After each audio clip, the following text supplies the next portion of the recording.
So probably a lot of you know about this, but I bet some of you don't. The UK has been dealing with a scandal about grooming and child sexual abuse. It's a massive story that goes over a very long period of time. Again, I don't know how many of you know about it.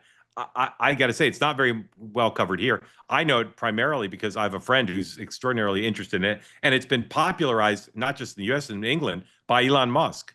And Elon Musk has played an extraordinary role in publicizing this. Katie, can you summarize the dimensions of this known and suspected? And I'll say, Chris, do you know about this story? I've heard about it, but I don't know Yeah. the details. If you lived in the UK, your level of fury that you have over the Epstein thing would be 100 times. Katie, can you just summarize what it is and how it's developed and where it stands now? This dates back over 10 years, really. And this was in quite financially deprived areas within England, where there were grooming gangs and teenage girls, often those who came from tricky households, didn't have much money, broken homes, not in all cases. And the vulnerable were basically groomed by these men, and many of the men were Pakistani men. But there was almost a cover up whereby you weren't really meant to talk about the ethnic origins of those involved in it.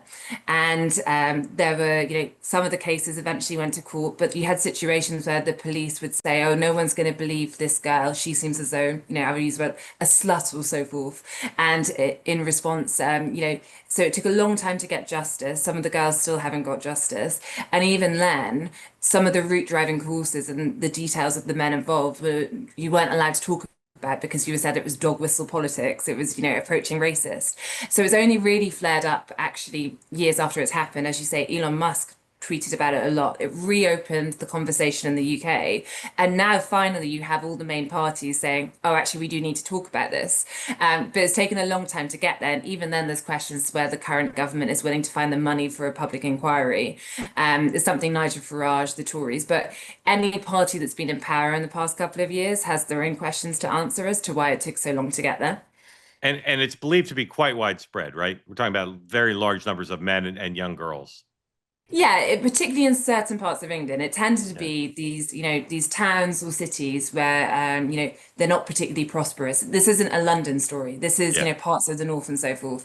Yeah. But yeah, widespread in more cities than one, and more towns than one, and lots and lots of victims and lots of men, some of whom went to jail, some of whom have not. Yeah. If you're a government official or a concerned citizen like Chris Taylor, you need to read about this as a case study to understand how a society could allow this to happen. It's just extraordinary, and it happens in small towns all over the world. But this one is quite extraordinary, and as Katie said, it's a tough thing to confront because of political correctness in the media and in the government, because of the origin of the men in these cases. People felt they couldn't. It was politically incorrect to talk about, and they allowed political correctness to trump concern for little girls. It's just a great case study of a really screwed up thing that a society allows to happen. One of the most sophisticated societies in the world. So I urge everybody to read into it. Yeah, go ahead. And to say one free thing, one of the lines they kept using when people wanted to talk about it was, "Well, actually, we can't talk about this because if we talk about the men and Asian men doing this, then that's going to sow seeds of division. And then there's going to be more division in society. So we can't talk Yeah, about it." Um, yeah. Crazy. Yeah, and so that's a case of the Epstein thing's different, right? People didn't talk about the Epstein thing because they were elites protecting elites. We know that's the case because we know there were people who associated with him and empowered him even after he'd been convicted in the state court. This is different. This is about political correctness, but we all would like to think that our society would never allow anything to trump the safety of our kids, right? But these are two cases where it happened, and again, they're both extraordinary case studies to think about and say, how could this possibly happen? Well, unfortunately, it's all too understandable. Want more great clips like that? I've got an idea. Hit the subscribe button, be part of the Two-Way community, never miss a clip, and you can always watch our full episodes, join them live, go to twoway.tv.